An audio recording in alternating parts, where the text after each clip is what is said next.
Oke, udah aktif. Bismillahirrahmanirrahim. Assalamualaikum warahmatullahi wabarakatuh.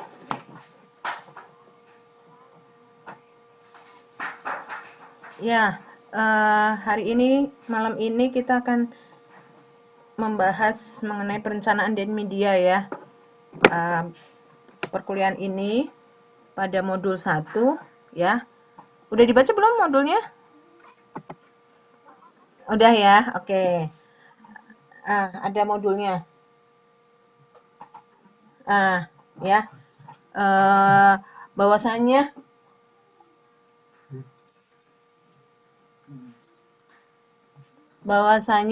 kita ketahui perencanaan itu di dalam hal ini dikaitkan dengan pengelolaan atau manajemen ya. Nah, kalau kita bicara manajemen, itu pasti kita bicara ada istilah POAK ya, bacanya POAK.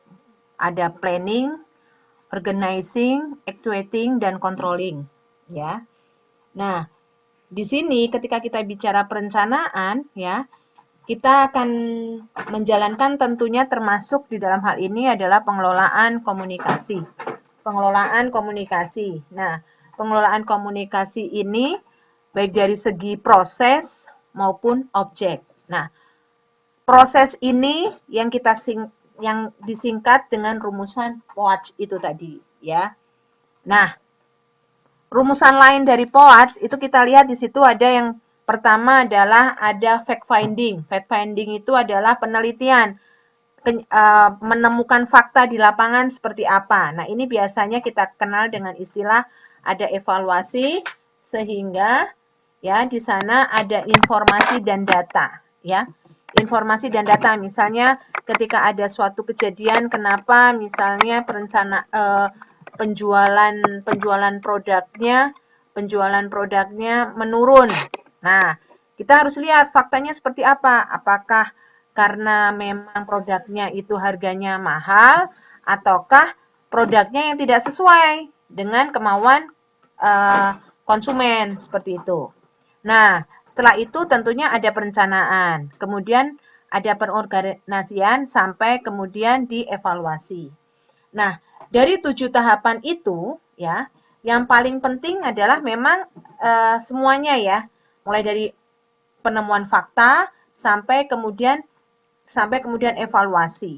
Nah, ternyata kalau kita lihat, ternyata komunikasi itu masuk di dalam pelaksanaan. Masuk di dalam pelaksanaan, ya. Kenapa? Kenapa komunikasi itu masuk di dalam pelaksanaan?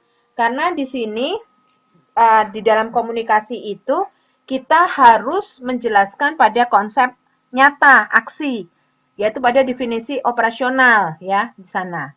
Nah, sampai akhirnya kita ketahui rumusan manajemen yang mengandung unsur seperti ini. Nah, unsurnya ada peran, ada fungsi, ada tugas, ada aksi, ya. Ada fungsi, tugas, dan aksi. Jadi, di dalam manajemen itu kalau kita sarikan, itu pertama adalah kalau misalnya ada perusahaan, di dalam perusahaan itu punya fungsi, ya. Ya, fungsi itu ya POAK tadi itu. Kemudian POAK itu dibagi menjadi tugas. Tugas itu kemudian menjadi kegiatan. Kegiatan itu rincian dari tugas, ya. Nah, contohnya apa? Kita contohkan, misalnya perusahaan, ya dalam perusahaan. Perannya apa? Peran perusahaan itu, misalnya dia mohon maaf di dalam perusahaan itu dia ada yang namanya fungsinya adalah merencanakan sebuah produk, merencanakan akan mengeluarkan produk, kemudian dia mengorganisasi produk itu harus sesuai dengan kemauan, need and want, ya, kemauan dan kebutuhan konsumen gitu. Kemudian actuating itu adalah lebih kepada aktualisasinya seperti apa, yaitu kemudian bagian R&D menciptakan produk itu sampai kemudian orang promosi mengkontrol, mengawasi apakah produk yang diluncurkan sesuai dengan kemauan konsumen gitu. Nah, itu tadi menjadi tugas. Kegiatannya dibagi. Kegiatannya itu adalah kegiatan dalam bauran komunikasi pemasaran. Jadi, inti dari mata kuliah ini sebetulnya masih ada kaitannya dengan komunikasi pemasaran. Gitu, ya. Jadi sebetulnya nyambung ke sana, ya. Oke. Mudah-mudahan paham ya sampai ke sana. Sehingga kalau digambarkan dalam lingkaran, itu kita melihat di halaman 1,6 itu ada yang pertama adalah lead bank. Lead bank itu menemukan fakta di lapangan. Need and want konsumen itu apa? Gitu. Kebutuhan dan keinginan konsumen apa? Kemudian direncanakan setelah menemukan fakta-fakta itu. Oh, konsumen ingin produk yang praktis tapi murah. Kemudian direncanakan, oh praktis tapi murah. Berarti resource-nya harus berbagai hal yang tidak mahal, misalnya tidak dengan impor, misalnya memberdayakan resource lokal, ya, barang-barang lokal. Nah, kemudian setelah itu dikomunikasikan ke siapa? Dikomunikasikan ke bagian produksi, dikomunikasikan ke bagian R&D, komunikasikan ke bagian promosi. Setelah itu dilaksanakannya seperti apa? Nah, dilaksanakannya dalam hal ini adalah menciptakan produk sampai kemudian menyusun pesan media tadi, ya. Tidak hanya membuat produk, tapi produk ini setelah dihasilkan dipromosikan melalui media mana, pesan apa, seperti itu. Kemudian diawasi, ya. Setelah monitoring dulu, ya. Dimonitor gitu, seperti apa di lapangannya, baru kemudian diawasi, ya. Sehingga di dalam perencanaan muncul faktor. Pertama adalah man itu adalah SDM. Ya, SDM. Sumber dayanya seperti apa? Kemudian keuangan, budgeting. Ya, kemarin kita kenal di komunikasi pemasaran ada item budgeting. Kalau di dalam perencanaan masuknya di dalam money, muncul faktor money ini. Material. Materi untuk merencanakan tadi itu butuh apa saja. Misalnya nanti materinya seperti misalnya apakah akan melalui media offline saja atau media online. Nah, itu materinya ya. Kemudian setelah itu ya, apakah perlu iklan ataukah cukup dengan personal selling ya. Mohon maaf, materi yang itu apakah perlu iklan ataukah personal selling ataukah misalnya cukup dengan komunikasi dari mulut ke mulut. Baru kemudian metode. Nah, metode itu tadi media offline dan online sehingga tercapai tujuan akhir ya. Seperti itu. Ya. Sehingga di dalam perencanaan dan pengelolaan komunikasi harus diperhitungkan berapa orang nih personel yang dikerahkan. Dalam artian kalau kita misalnya ingin memakai personal selling, penjualan secara pribadi, berapa orang nih yang harus berada di event sehingga budgetnya tidak boros biaya, tapi tujuan akhir terjualnya terpenuhi. Jangan sampai terjual hanya cuma 10 item, tapi membutuhkan orang pengeluarannya sampai miliaran. Nah, ini tidak menutup gitu. Kemudian setelah itu, nah, tadi berkaitan personel pasti berkaitan dengan biaya. Karena ketika personelnya makin banyak, otomatis biaya yang dikeluarkan juga makin besar. Kemudian bahan apa yang disediakan? Kalau misalnya kita mau promo melalui personal selling, berarti kita harus melihat event itu butuh booth seperti apa. Kalau eventnya besar, otomatis booth-nya juga harus besar dan menarik gitu. Jangan sampai eventnya besar, eventnya skala nasional, tapi booth-nya tidak menarik sehingga orang tidak tertarik untuk melihat. Boro-boro berkunjung, melihat saja tidak mau, seperti itu. Kemudian pendekatannya seperti apa? Seperti misalnya kalau personal selling, ya, mengapa? Ada pertanyaan yang cukup menarik ketika misalnya kenapa sih kalau pameran mobil gitu, SPG-nya adalah SPG harus perempuan, cantik dan lain sebagainya, sama seperti rokok gitu ya. Beda dengan kalau misalnya produk apa produk masak memasak seperti itu ya. Harus orang yang ahli ahli jago masak, koki. Ya karena tentunya disesuaikan dengan pasar. Pasar itu adalah konsumen. Konsumen motor, konsumen mobil itu kebanyakan adalah penggemarnya adalah laki-laki gitu. Laki-laki muda ya yang energik ya. Nah, beda dengan misalnya produk apa makanan.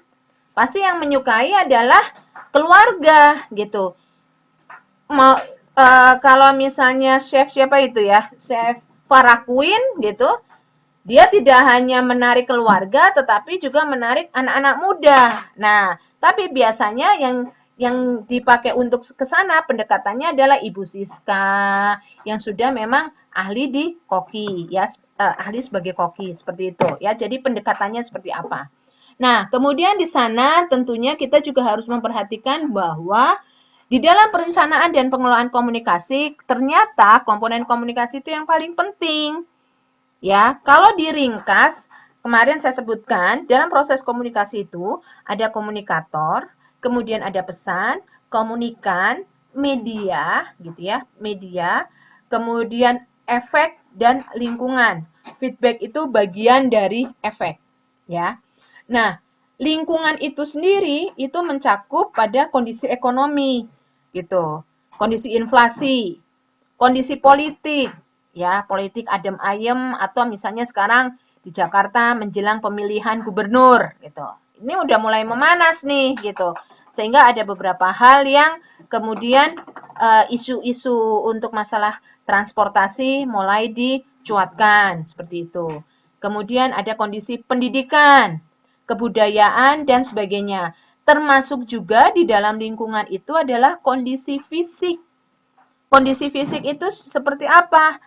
Iklim, ya kalau di Indonesia kita hanya mengenal 2 iklim saja. Kalau di sini ada 4 iklim, seperti itu. Nah itu mempengaruhi di dalam proses berkomunikasi. Ya, seperti itu. Nah, di sini ini di sini ya, bisa dilihat komponen-komponen komunikasi. Nah, ini proses komunikasi ya, harus sudah paham di luar kepala. Pertama adalah ini sender itu adalah komunikan ya, memproses pesan encoding ya melalui media. Kemudian dimaknakan ya, diartikan oleh komunikan. Dalam hal ini kalau di sini adalah audience ya, audience. Audience itu siapa? Audience itu kalau produk adalah target konsumen ya. Target konsumen ini memberikan respon. Memberikan respon biasanya dengan dia mengetahui adanya keberadaan produk itu ya atau informasi itu. Sehingga dia merespon. Merespon itu bisa bertanya balik gitu ya. Bisa menulis di surat pembaca. Kemudian respon ya, dia bertanya.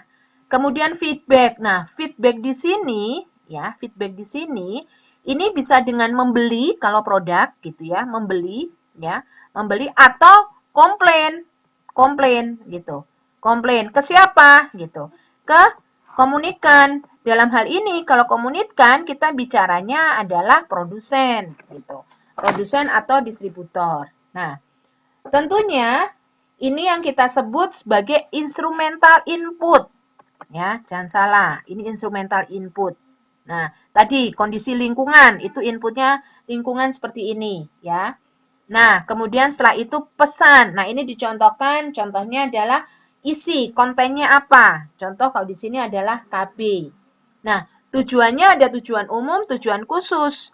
Tujuan umumnya adalah membatasi jumlah apa nih? Kalau KB, membatasi jumlah kelahiran. Tujuan khususnya agar keluarga bisa kenapa? Kenapa? Ya, kenapa Mbak? Ada pertanyaan? Oh, ada pertanyaan? Kalau ada pertanyaan langsung saja ya. Nah, Tujuan khususnya adalah supaya keluarga lebih sejahtera, karena dengan terbatasnya anak, jadi menyekolahkannya lebih menyekolahkannya menyekolahkan bisa lebih maksimal untuk biaya sekolah, untuk biaya pa, eh, apa untuk biaya rekreasi gitu ya. Nah, kemudian mengandung teknik. Teknik menyampaikan pesan seperti apa gitu loh. Kalau di masyarakat golongan menengah ke atas harus diperhatikan nih. Mungkin kalau menengah ke atas sudah lebih sadar bagaimana misalnya bahwa pendidikan, biaya hidup itu memang tinggi. Tapi untuk menengah ke bawah kita nggak bisa langsung ngomong bahwa anak nggak boleh banyak-banyak ya. Nah, gimana dia nggak banyak? Rumahnya sempit, terus kemudian otomatis ya kalau orang sering ada bercandaan, ya itu hiburannya gitu loh. Hiburan hamil adalah bagian dari hiburan untuk apa namanya orang yang mungkin di menengah ke bawah gitu ya. Saya pernah melakukan penelitian seperti itu gitu ya. Walaupun mungkin untuk saat ini itu sudah tidak relevan gitu ya. Sudah beberapa masyarakat menengah ke bawah sudah menyadari hal itu gitu. Nah, kemudian di sana adalah proses komunikasi, misalnya dengan merancang atau mendesain, misalnya kegiatannya apa, dengan datang ke pedesaan, atau misalnya bekerja sama dengan ibu-ibu PKK, bekerja sama dengan apa uh, tokoh masyarakat di sana ya. Kemudian setelah itu mengolah pesan, pesannya itu diolah bagaimana bisa diterima. Jangan sampai kita bicara dengan menengah ke bawah tapi bahasanya tinggi yang tidak dipahami gitu. Nah, kemudian menyampaikannya pesannya seperti apa? Jangan sampai juga kita memaksa atau bahkan menggurui gitu ya. Nah, itu harus diperhatikan. Nah, nanti kemudian ini tentunya ketika menyampaikan pesan kita harus perhatikan apakah tatap muka langsung ataukah dengan jarak jauh. Kalau masyarakat pedesaan jarak jauh masih agak kesulitan karena belum semua nih melek paham mengenai media online. Kemudian atau tatap muka dan jarak jauh misalnya gitu. Atau dengan strategi lain yaitu dengan persuasif. Persuasif itu dengan membujuk. Kalau kursif itu dengan memaksa. Pokoknya ibu harus KB, itu memaksa. Walaupun itu menengah ke bawah maupun menengah ke atas nggak suka dipaksa seperti itu ya. Atau informasi, manfaat, keuntungan kalau anaknya dibatasi. Atau lebih dengan mengedukasi.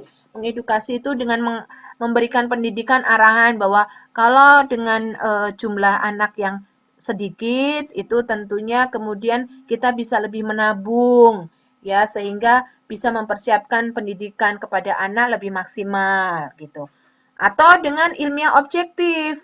Kalau ilmiah ini tentunya mungkin kepada bahasa-bahasa yang bisa biasanya dengan data-data penelitian gitu ya, seperti itu. Misalnya kalau melahirkan terus-terusan itu tentunya berhubungan dengan kesehatan, kesehatan perempuan gitu ya, seperti itu. Nah, tentunya ya, pendapat lain ada yang mengatakan dari 5 tadi itu diringkas menjadi 3. Power, power itu kursif masuk power. Persuasif itu informatif, informatif itu masuk di dalam persuasif. Kalau edukatif dan ilmiah objektif itu masuknya kepada re-edukatif. Nah, bentuknya apa? Ilmiah tadi bisa dengan seminar, diskusi ya. Kalau di pedesaan kayaknya nggak masih jarang, bahkan nggak mungkin ini dilakukan ya gitu. Karena kesannya serius gitu. Lebih ke populer kepada misalnya memberikan informasi KB melalui sandiwara, pertunjukan wayang gitu ya, atau kemudian atau ketoprak gitu, atau wayang kulit dan lain sebagainya. Atau dengan gabungan keduanya, bisa dengan simulasi, workshop gitu. Itu biasanya adalah di golongan menengah ke atas gitu. Nah, Saluran yang dimaksud di sini adalah media. Media elektronik, ya, media elektronik itu radio, televisi, gitu ya. Kemudian online itu termasuk di dalam media elektronik, ya. Atau dengan media cetak, ya. Media cetak sekarang sudah mulai jarang ya dipakai, gitu ya. Karena apa ya? Orang hampir sudah tidak melihat itu, ya, harganya lebih murah lebih mahal daripada misalnya dengan media online seperti itu. Atau tradisional itu biasanya seperti tadi kayak pertunjukan itu adalah bagian dari saluran tradisional. Tadi bisa dilihat media umum itu apa, ada cetak, elektronik, bahkan gabungan, ya. Sekarang sudah jarang, kalau di sini elektronik, telepon dan komputer termasuk elektronik. Gabungan ini ada fax, ya, sekarang juga sudah mulai jarang dilakukan gitu. Kalau orang-orang yang sudah melek media, biasanya sekarang udah tinggal foto, jebret, kirim pakai WA, Line gitu, Instagram dan lain sebagainya. Apalagi telex ya, gitu. Nah, media massa bisa cetak, elektronik gitu. Media tradisional tadi ada reog, ada ludruk dan lain sebagainya. Nah, sekarang kita pahami nih, apa itu pengertian perencanaan, ya. Perencanaan ini memudahkan indikator dari setiap konsep, ya. Bagaimana komponen proses perencanaan, kemudian yang termasuk ternyata di dalam perencanaan itu adalah perencanaan pesan dan media, ya. Pesan disesuaikan dengan target, pemilihan media juga disesuaikan dengan target.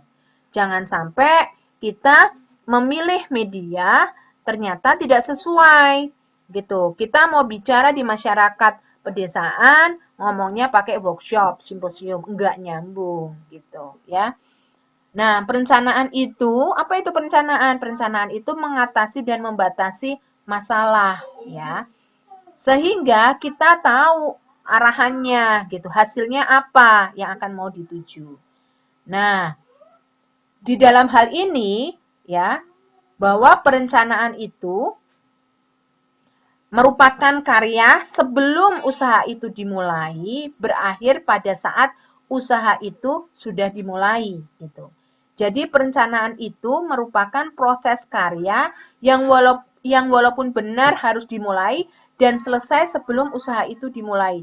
Dalam hal ini, seorang perencana itu harus berusaha mengorganisasi faktor-faktor yang tadi, material, kemudian money, kemudian tadi apa tadi? Masih ingat? Material, money, terus apa lagi? Money, material, dan metode. Nah, metode ini termasuk merupakan kegiatan komunikasi, ya. Nah, perencanaan itu merupakan langkah kedua, ya, setelah orang sudah mengidentifikasi tadi fact finding, ya. Fact finding berdasarkan data-data di lapangan apa nih temuannya gitu. Nah, dalam kegiatan komunikasi, fact finding tadi disebut dengan feed forward gitu ya. Feed forward. Nah, jadi perencanaan itu adalah ya usaha untuk meletakkan arah dan tindakan yang efektif. Jadi kalau kita misalnya sama seperti kita nih, hari Minggu kita rencananya mau kemana gitu. Mau kalau saya masih belum hafal ya daerah-daerah di Taiwan ya. Misalnya saya dari mana nih? Dari Chungli ya. Saya dari Chungli mau ke Taoyuan. Mau naik apa? Misalnya naik bis nomor berapa gitu ya. Kenapa 101? Ke Taipei 101. Ya ke 101.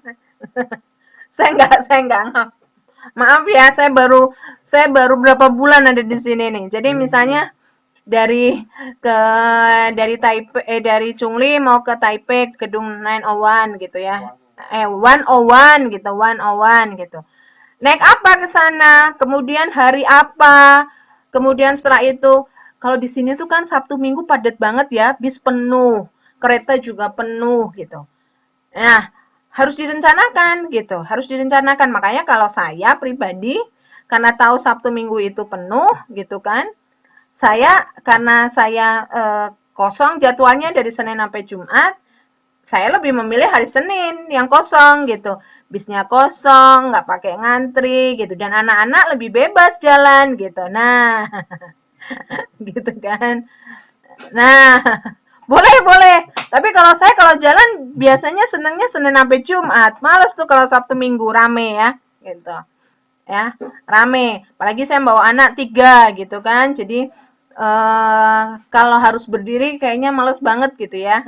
Nah, itu harus direncanakan kan gitu. Tujuannya apa di sana? Nah, tujuannya kan kalau ke sana kalau sampai naik ke puncak melihat puncak dari gedung itu kan bayarnya lumayan tuh gitu. Ngapain kita ke sana kalau nggak sampai puncak kan? Berarti kita harus siap apa? Money, uangnya kan, gitu kan? Nah, berarti kita harus nabung gitu kan? kalau kalau yang teman-teman di sini nggak dapat izin ya kalau nggak Minggu atau Sabtu ya gitu. Nah, kalau misalnya kita mau ke puncak, kita bisa melihat, berarti kita kayak saya ngajak 3 anak ya harus nabung gitu kan. Nah, itu yang uh, pentingnya perencanaan. Sehingga di dalam perencanaan ini memberikan arahan ya terhadap keberhasilan kegiatan komunikasi ya. Nah, tidak tidak berhasilnya perencanaan ini akan menimbulkan masalah ya, akan menimbulkan masalah. Nah, kemudian di dalam perencanaan akan kita temui 2 istilah.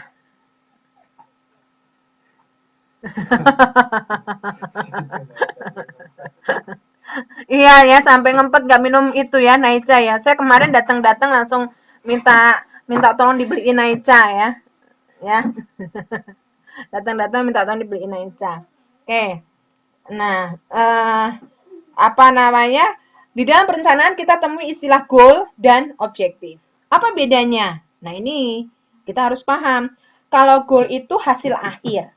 Kalau objektif itu apa yang harus digunakan, dikerjakan untuk mencapai tujuan akhir.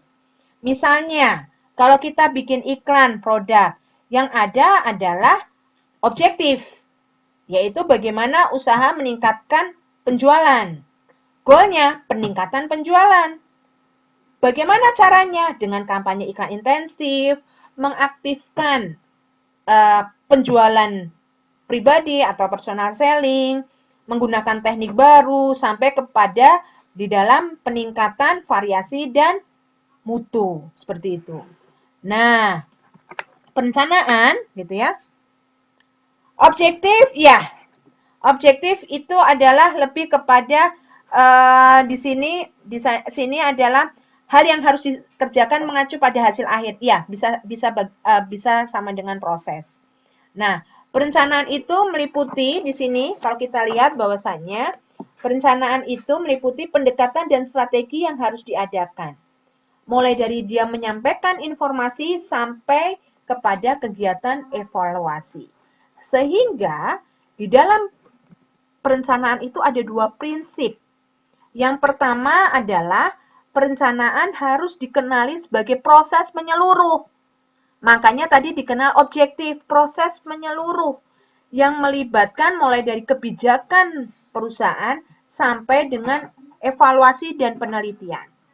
Jadi misalnya begini, kebijakan perusahaannya seperti apa? Jadi ketika kita melakukan persiapan perencanaan harus mengacu ke sana. Nggak boleh tuh asal bikin perencanaan. Lah kalau perencanaan pribadi kita kayak tadi misalnya ya udah saya mau pergi karena saya yang ngatur diri saya sendiri, ya saya mau pergi kapan aja bisa. Nah tadi Mbak Siti nggak bisa. Ada kebijakan karena Mbak Siti sedang bekerja di orang lain sehingga nggak bisa mau merencanakan mau pergi ke apa Iling-i gitu ya asal pergi nggak boleh, ada kebijakan bisanya cuma minggu gitu. Akhirnya disiapkan nih, wah kalau cuma minggu berarti berarti harus dipersiapkan naik bis apa, kemudian naik apa, seperti itu. Yang kira-kira tidak padat, kira-kira jam berapa, seperti itu. Nah, kemudian dikelola pelaksanaannya. Oh, berarti kalau nggak padat, berarti saya harus berangkat pagi nih. Pulangnya nggak boleh kesorean. Nah, seperti itu. Sampai kepada evaluasi. Wah, ternyata sampai sana pagi juga kok udah padat ya. Berarti lain apa karena awal bulan habis terima gaji gitu ya. Kalau di Indonesia gitu ya. Sekitar tanggal 25 biasanya mal-mal tuh udah penuh tuh. Kalau di tanggal 25 kan udah pada gajian tuh kan, kalau di Indonesia yang swasta kan gitu. Jadi kalau pergi jangan di antara tanggal 25 sampai tanggal 25 sampai tanggal 5. Karena gajian itu mulai dari tanggal 25 sampai dengan tanggal 1. Kalau mau ke mall itu kira-kira di atas tanggal 5 atau di atas tanggal 10 gitu, bakal sepi. Nah, itu ada evaluasi. Kemudian ada penelitian, benar nggak memang tanggal segitu itu hampir semua mall rame, tanggal 25 sampai tanggal 5, ataukah hanya mall-mall tertentu? Nah, itu disebut penelitian atau fact finding. Kemudian yang kedua ada tanggung jawab, ya. Tanggung jawab di sini adalah perencana profesional, ya. Memang ada divisi khusus yang membuat perencanaan itu, ya. Dengan unit-unit. Nah, unit-unit ini adalah siapa? Penyedia pelayanan komunikasi termasuk klien yang terpengaruh oleh hasil perencanaan itu. Yaitu siapa? Yaitu misalnya begini, ada agen perencanaan, kemudian ada satu perusahaan minta tolong, ini tolong deh bikin perencanaan, saya mau iklan di mana gitu. Ya. Ternyata kita bikin perencanaan enggak sesuai dengan yang diharapkan. Nah, kita harus punya tanggung jawab sampai ke sana. Nah, tentunya ya, evaluasi itu adalah bagian dari perencanaan yang tidak bisa dipisahkan ya, karena itu adalah pengawasan dari akhir kegiatan pada proses perencanaan. Sehingga Harold Kuss mengemukakan mengenai langkah ya di sini. Nih, langkah-langkah proses perencanaan. Pertama adalah menetapkan tujuan dulu, gitu, ya. Tujuannya apa nih, gitu. Tujuannya mau meningkatkan penjualan, atau meningkatkan penjualan saja, atau membuat konsumen loyal sama produk kita. Make terus, nggak beralih, setia, gitu. Bahkan setianya itu sampai mau ngebela.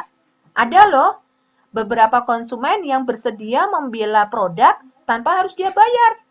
Misalnya kita bilang, enggak kok, aku pakai itu nggak ada masalah kok. Ya kamu aja nih, kenapa pakai itu sakit perut? Kenapa makan itu sakit perut? Kenapa pakai itu jerawatan? Itu tanpa sadar, konsumen seperti itu telah membela produk. Padahal dia dibayar aja enggak, gitu kan? Staf karyawannya juga enggak, tapi ada. Nah, ditetapkan nih tujuannya dulu. Apakah cuma sekedar yang penting penjualan meningkat atau sampai ada dia punya konsumen yang setia ngebela seperti itu, ya. Nah, tentunya ya di sini harus diperhatikan apa yang harus dilaksanakan. Kita harus melihat kebijakan perusahaan itu. Terus prosedurnya seperti apa sampai dengan budget. Nah, ini ya, selalu dikaitkan dengan budget. Kalau kita ingin sampai konsumen itu membela produk kita, otomatis budgetnya lebih besar daripada sekedar meningkatkan penjualan gitu. Karena kalau meningkatkan penjualan, kita yang penting adalah jual, terserah orang habis beli setelah itu nggak pakai lagi gitu. Ataukah kita nggak sekedar jual, tapi sampai konsumen itu mau merekomendasikan, misalnya dengan memberikan hadiah, mendatangi gitu ya. Contohnya nih ya, sampai kita tahu, kemarin saya jelaskan, sampai kita tahu ulang tahun pernikahan konsumen kita, sampai kita tahu konsumen kita itu anaknya umur berapa, seperti itu. Itu detail datanya dan itu harus dengan fact finding, penelitian ya.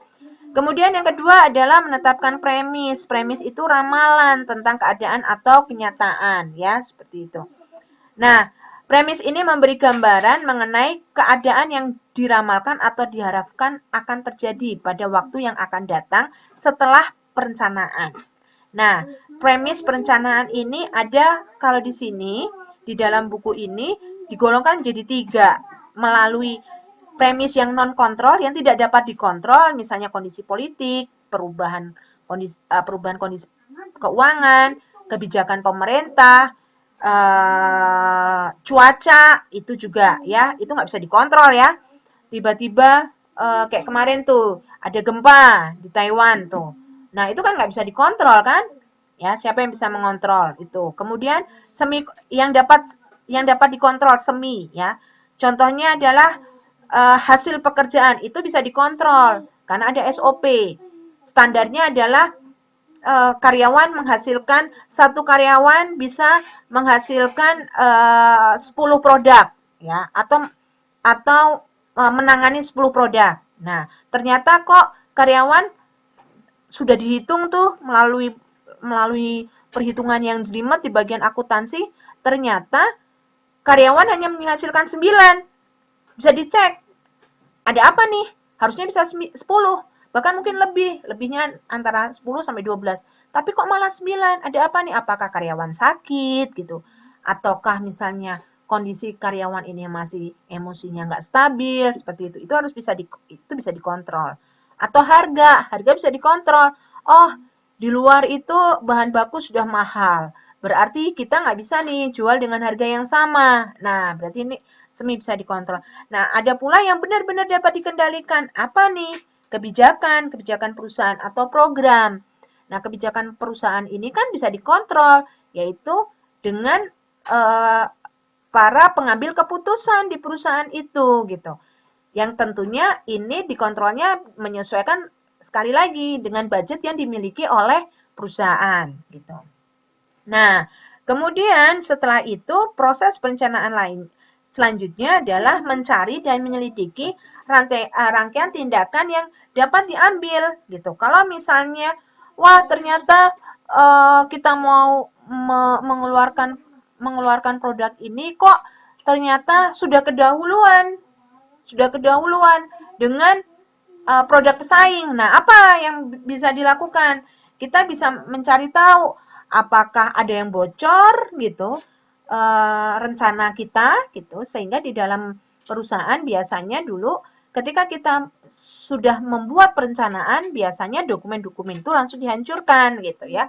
Hal itu terjadi ketika head and shoulder dan clear ya.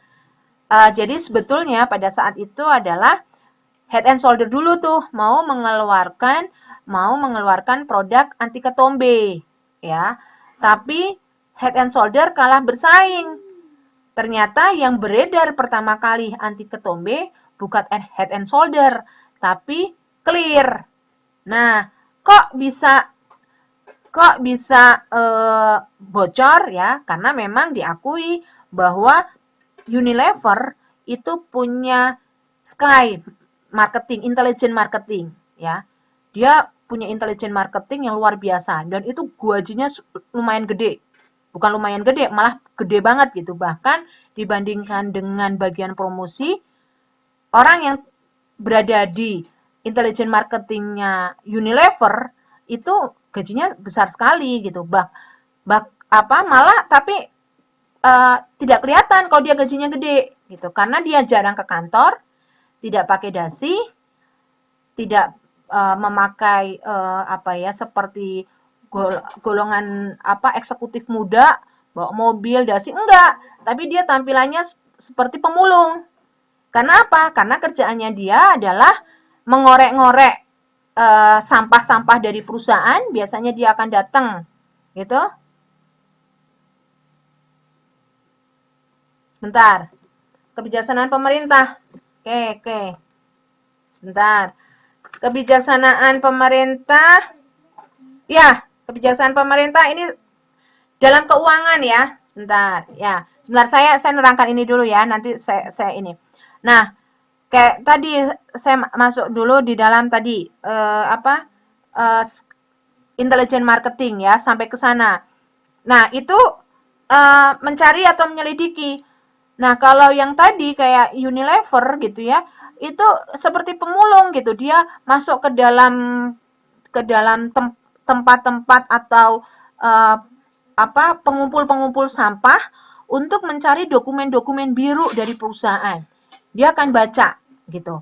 Dan dia tahu kapan pesaing itu rapat. Kemudian dokumen itu diambil sama dia, kemudian dipelajari. Atau dia kadangkala bersikap seperti pengemis, duduk di depan perusahaan itu, kemudian pura-pura mendengar, atau dia pura-pura berada di dalam kafe yang biasa dikunjungi atau restoran yang biasa dikunjungi oleh petinggi-petinggi dari perusahaan lain. Ini pinter banget dan itu memang itu diakui oleh banyak perusahaan. Unilever dalam hal ini luar biasa, ya, gitu, ya. Dan kita nggak tahu kalau itu adalah penyamar, ya, karena tampilannya biasa aja, ya. Tapi ini yang pernah terjadi ketika Unilever ingin mengeluarkan Clear, gitu, dan itu menghantam sekali yang namanya Head and Shoulder, ya, seperti itu. Ya, itu memang persaingan tidak sehat, ya, benar. Tapi itu yang terjadi, itu yang dilakukan oleh Unilever dalam banyak hal, termasuk ketika dia akan mengeluarkan Pond's, ya. Pond's itu dia menyerang Dove, gitu ya, seperti itu, ya. Ya, memang itu fakta. Nah, tadi ada pertanyaan ya, kebijakan pemerintah kok masuk non-kontrol, ya. Apa sebelum mengambil kebijakan tidak musyawarah dulu dengan para staf pemerintah? Kadangkala memang kita di dalam mau mengeluarkan kebijakan itu memang perlu musyawarah, tetapi ada beberapa hal yang kemudian maksudnya begini, tidak dapat dikontrol itu oleh perusahaan karena perubahan kebijakan yang tiba-tiba dari pemerintah, gitu loh, ya. Kebijakan yang berubah tiba-tiba. Jadi misalnya kenaikan BBM, kita kan nggak bisa kontrol nih, tahu-tahu naik, gitu kan? Nah, sedangkan kita sudah menetapkan harga produksi yang rendah, tapi tiba-tiba naik dan pengumumannya hanya 1 hari sebelum dinaikkan. Sedangkan perusahaan itu sudah membeli material banyak dan itu sudah dilakukan 1 bulan sebelumnya. Nah, itu maksud saya, ya. Sehingga memang kadangkala tadi pebisnis-pebisnis licik, curang gitu ya, tidak sehat akhirnya menimbun. Karena ya untuk menghindari tadi ada premis yang non kontrol gitu, ya. Tapi ini sebetulnya merupakan resiko dari bisnis itu sendiri.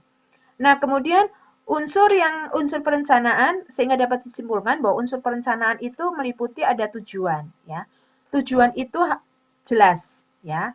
Apa yang ingin dicapai, ya. Tadi apakah sekedar meningkatkan penjualan saja ataukah sampai membentuk konsumen itu setia, tidak mau beralih. Jadi ketika mau beli pasta gigi, langsung mikirnya, oke, pasta gigi Pepsodent. Tidak harus berpikir, oh iya, mau Pepsodent, ataukah ngambil Sensodyne, ataukah Colgate. Nah, itu harus pakai mikir. Nah, perencanaan itu harus bisa memastikan bagaimana si konsumen itu langsung ketika berada di supermarket, ambil itu yang namanya Pepsodent. Nah, kemudian policy di sana ada metode. Metode di sini adalah kebijakan dari perusahaan itu sendiri. Jadi kalau kebijakan, makanya tadi di sana disebutkan kalau kebijakan perusahaan itu bisa dikontrol karena itu intern, ya, intern. Tapi kalau kebijakan pemerintah itu non kontrol, ya, tidak bisa dikontrol oleh perusahaan, ya, karena itu ekstern, di luar dari perusahaan. Nah, kemudian prosedur, ya, prosedur di sini adalah apakah kita harus selalu menunggu para senior itu memutuskan, ataukah anak muda diberi kesempatan untuk melakukan inovasi. Contoh, kita tahu perusahaan-perusahaan Jepang banyak yang tutup. Nah, yang maju sekarang yang lagi berkembang adalah perusahaan-perusahaan Korea. Kenapa? Gitu. Karena ternyata perusahaan Jepang itu sangat prosedural, ya. Senior itu sangat memegang peran penting. Kalau senior nggak oke, yang anak muda mau punya inovasi kayak gimana pun nggak bisa jalan. Nggak bisa. Harus nunggu nih. Makanya perusahaan seperti Toshiba, Panasonic, apalagi? Toshiba, Panasonic, Sharp, itu sekarang sudah melakukan PHK besar-besaran, gitu kan. Beda tuh Samsung, LG, apalagi kalau Korea. Samsung, LG, apalagi ya? Ya, kira-kira itu ya, Samsung, LG. Karena apa? Kalau perusahaan Korea, anak muda diberi kesempatan, silakan berinovasi, kemudian ciptakan, yang penting ingat, ini budgetnya segini, gitu. Ada aturan yang tidak boleh dilanggar ini, itu saja perusahaan, gitu. Tidak perlu rapat yang lama tuh di tingkat senior, gitu ya. Sony juga kan, gitu ya. Sony juga sudah berkurang ya, mengalami pengurangan pegawai seperti itu. Nah, kemudian progres, kemajuan. Nah, kemajuan di sini yang dalam bahasa Inggris atau kita kenal dengan standar ya. Standar ini gitu ya, itu untuk mengukur. Dalam hal ini biasanya kita akan bicara SOP, standar operasional prosedur. Gitu. Sesuai enggak dengan standar yang telah ditetapkan? Mulai dari proses mulai sampai dengan proses akhir. Di sana kemudian untuk melihat kuantitas jumlah, untuk melihat kualitas dan berapa lama. Loh, kok jumlahnya standarnya adalah ya tadi yang saya sebutkan, satu karyawan itu jumlahnya 10 sampai 12, kenapa jumlahnya cuma 9? Dengan kualitas yang bagus, dengan tidak banyak reject, tapi kok udah jumlahnya sedikit, 9, penuh dengan reject, lama pula. Nah, itu harus dicek. Nah, ini yang tadi melihat kemajuan. Kemudian program ini gitu ya, bahwa perencanaan itu tidak hanya menyimpulkan rencana secara keseluruhan ya, yang merupakan satu kesatuan, tetapi juga menurut urut-urutannya. Tadi tujuannya itu apa, kemudian kebijakannya seperti apa, kemudian proseduralnya seperti apa, standarnya sudah terpenuhi atau belum, sampai di dalam program yang dilakukan. Sehingga di sini dikatakan bahwa manfaat dan fungsi perencanaan itu, ini penting ya, sebagai guide gitu. Kemudian bukan hanya karya, tetapi proses yang terus-menerus, itu perencanaan. Ya, karena nanti akan ada evaluasi. Kok harusnya 10 sampai 12 kok cuman 9. Nah, kan berarti kan dievaluasi, proses. Harus dievaluasi kembali sehingga lebih baik ya. Kemudian ada pengendalian ya atau mengawasi pelaksanaan itu sampai yang terakhir adalah terjaminnya penggunaan sumber daya tadi. Ada manusianya, ada keuangannya, ada materialnya, bahkan sampai kepada metode. Sehingga keuntungan dari fungsi perencanaan ini bersifat terbatas, yaitu tergantung pada orang yang mampu memahami apa fungsi dan arti dari perencanaan. Ya, ini berguna baik bagi pemimpin maupun karyawannya, termasuk di sini adalah klien. Klien ini adalah orang lain yang membutuhkan jasa dari perencanaan itu sendiri, ya, seperti itu. Oke. Kita masuk kepada strategi dalam perencanaan. Ya, strategi dalam perencanaan. Kebetulan kalau strategi perencanaan ini, sebentar, saya ini ya modul yang kedua ya, oke. Karena kita belum kuliah sampai perencanaan ini belum pernah ada kelasnya ya. Saya akan sampai kepada strategi perencanaan. Nah, strategi gini. Ada alasan kenapa kegiatan komunikasi ini perlu strategi, ya. Sebetulnya nggak hanya strategi kegiatan komunikasi ya.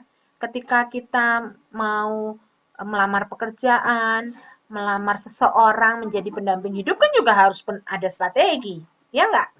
Gitu kan? Nggak bisa tuh ujuk-ujuk misalnya kita langsung, aku mau nikah sama kamu, gitu kan? Nggak bisa. Kenal belum, tahu-tahu ngelamar gitu ya. Perlu ada strategi gitu. Atau misalnya kita mau bekerja, tahu-tahu kita ngomong ke perusahaan, langsung kita bilang, aku mau tanpa babi bu, langsung kita mau aja kerja di sana. Orang justru jadi curiga, termasuk dalam hal ini gitu ya. Kita perlu strategi karena kita tidak hanya berurusan dengan pesan ya yang diterima ya, receive, tapi juga accept. Accept itu beda ya. Receive itu hanya sekedar menerima, accept itu menerima dengan apa ya? Tanpa alasan pegawai dipecat ya, itu juga bisa. Accept itu ya, accept itu diterima seutuhnya. Kalau receive itu hanya misalnya gini, kita nerima barang, udah nerima aja, tapi kita nggak tahu tuh isi barangnya apa, dari siapa gitu ya. Tahu-tahu ternyata isi barangnya ternyata bom gitu ya, atau barang terlarang sehingga tahu-tahu habis itu polisi datang, itu receive. Tapi kalau accept itu kita tahu, oh iya ini barang isinya adalah baju dikirim oleh si A gitu. Kemudian bajunya isinya apa itu kita tahu, itu ada accept ya. Kemudian kita bisa mendapatkan respon seperti yang kita harapkan dari halayak. Jadi, oh ternyata setelah kita melakukan iklan, oh ternyata kok udah ngabisin duit 1 miliar, terus udah produksi banyak, tapi ternyata halayak ini nggak suka gitu. Kesalahannya ada di mana? Kesalahan ada di produk atau kesalahan ada di promo yang nggak maksimal. Atau promonya bukan nggak maksimal, tapi salah mesan, salah memilih media, atau salah membuat pesan itu sendiri gitu. Nah itu harus kenapa strategi itu diperlukan. Nah berbicara mengenai strategi, kita berbicara mengenai proses tadi. Kembali lagi ya, sebetulnya kalau di dalam komunikasi itu muter-muter lagi itu intinya ya komunikator, pesan, media, komunikan, efek. Udah itu.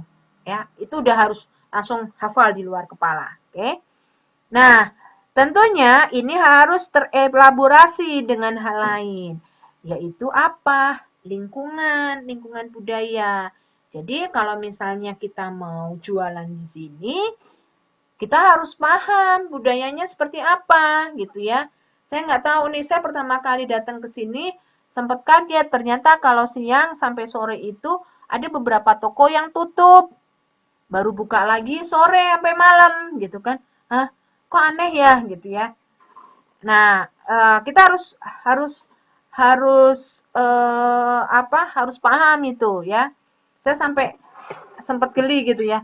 Kok jam berapa itu? Jam siang ya, jam 1 sampai jam 5 itu tutup. Buka lagi jam 1 sampai jam 5 itu tutup, buka lagi jam 5 lah ya. Sampai jam 5 buka lagi sampai jam 9. Hah, kok ada tidur siang, ada istirahat? Itu menurut saya sempat agak aneh gitu ya, karena di Indonesia jarang ya toko yang kemudian tutup di jam-jam seperti itu gitu ya. Nah, itu kita harus sesuaikan dengan lingkungan. Nah, kemudian sehingga di dalam strategi kita perlu melihat yang namanya ada strategi komunikator gitu ya.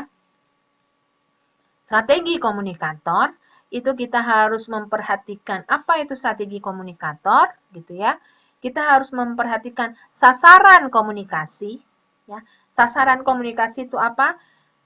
Sasaran umum, tujuan umum, sama sasaran aksi dan sasaran komunikasi.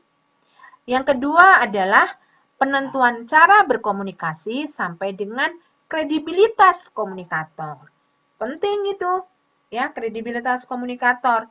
Orang yang dipercaya lebih cepat dalam mempersuasi orang. Bahkan dalam jualan pun, dia lebih mudah menjual sesuatu daripada yang tidak dipercaya. Nah, kemudian yang kedua adalah kita perlu juga memperhatikan strategi audiens. Nah, saya jelaskan dulu ininya sebelum saya rinci satu-satu. Strategi audiens, identifikasi dulu. Nah, ketika kita mengidentifikasi ini sebetulnya yang kalau dalam bahasa marketing atau pemasaran itu kita akan melihat mengenai STP, segmentasi, targeting, positioning ya. Kalau di sini di komunikasi kita akan lihat identifikasi halayak. Di sini ada halayak primer, kemudian sekunder, siapa itu gatekeeper, siapa itu pengambil keputusan ya. Setelah itu di dalam strategi audience ada latar belakang audience gitu. Experience, ya, pengalaman, pengetahuan, ya. Pertama ada identifikasi audience, kemudian latar belakang pengetahuan halayak. Halayak ini audience itu tahu atau tidak gitu ya mengenai punya pengalaman atau tidak mengenai hal tersebut gitu. Misalnya ternyata audience itu punya pengalaman nggak enak nih terhadap produk itu, makanya kalau ditawarin produk itu menjauh, menghindar. Nah, kemudian di sini ada perasaan, ya, perasaan. Apakah kita harus tahu ketika kita menawarkan, apakah audience itu sedang happy, ataukah sedang bad mood, gitu ya, atau sedang galau, sedang bete, itu harus tahu, gitu. Nah, kemudian strategi pesan, ya, apakah bagaimana nih pesan inti atau pokok dari pesan itu. Kemudian cara mengorganisasikan pesan. Mengorganisasikan pesan itu bisa melalui deduksi, bisa dengan cara deduksi, induksi, kronologis, spasial, topikal, atau kausal. Dan memilih channel, gitu ya. Memilih channel, dan ternyata channel ini tidak sama dengan media. Kenapa? Nanti saya akan jelaskan. Kenapa channel tidak sama dengan media, gitu ya. Kemudian yang terakhir adalah strategi budaya. Budaya ini ada dengan itikat baik, niat baik, goodwill, kredibilitas goodwill, niat baik, ataukah dengan kredibilitas keahlian. Oke, kita akan jelaskan satu persatu, ya. Mudah-mudahan paham ya. Dan mudah-mudahan soal ujiannya nggak susah ya, gitu. Oke. Ada yang mau ditanyakan sambil saya minum dulu sebentar?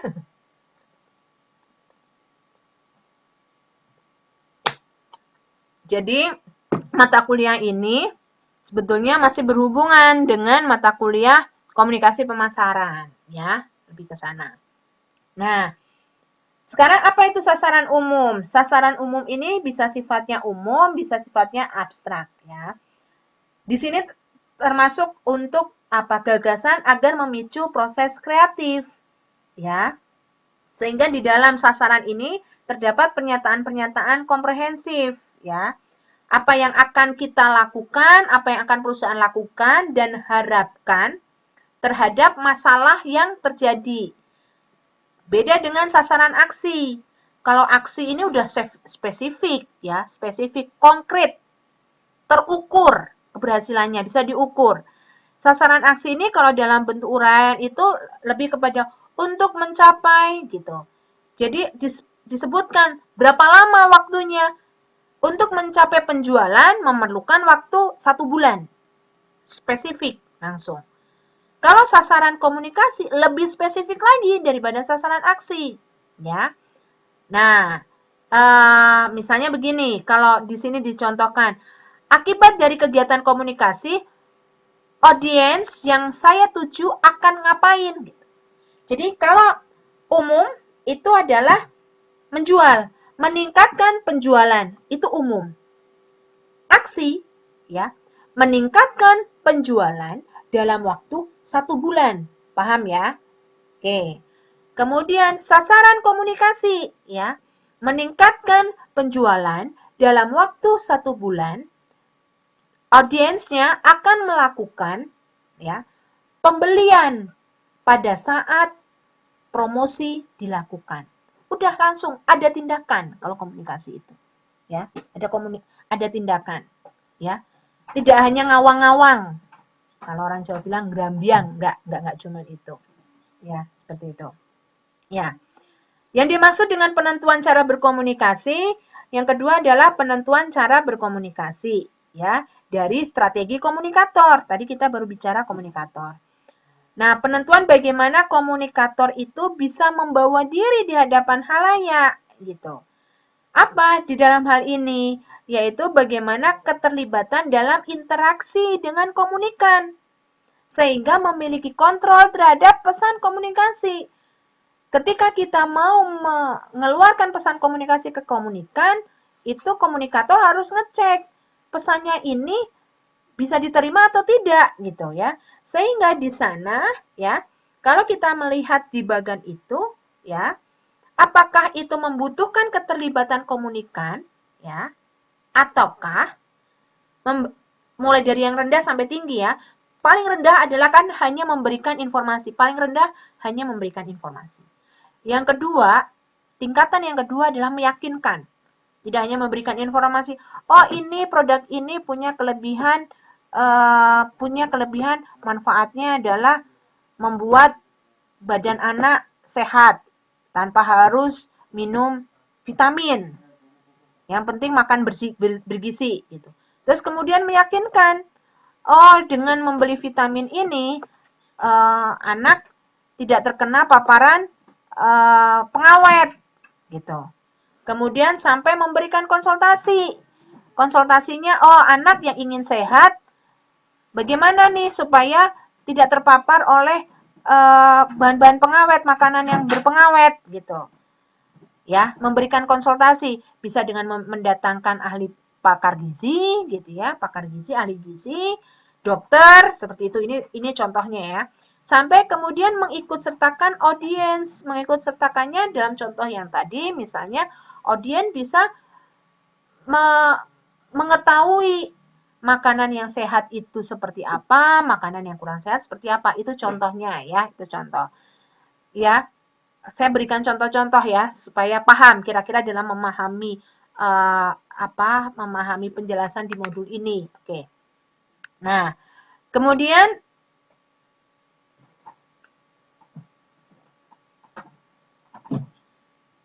yang paling kemudian setelah itu adalah kredibilitas komunikasi. Kredibilitas di sini adalah komunikator itu punya pengetahuan, keahlian, ya, pengalaman yang relevan dengan topik pesan yang disampaikan. Sehingga komunikan itu percaya, ya. Kalau misalnya yang menyampaikan tadi misalnya mengenai makanan sehat, yang menyampaikan ahli gizi, kemudian pakar pertanian, kemudian dokter, itu komunikan jadi percaya.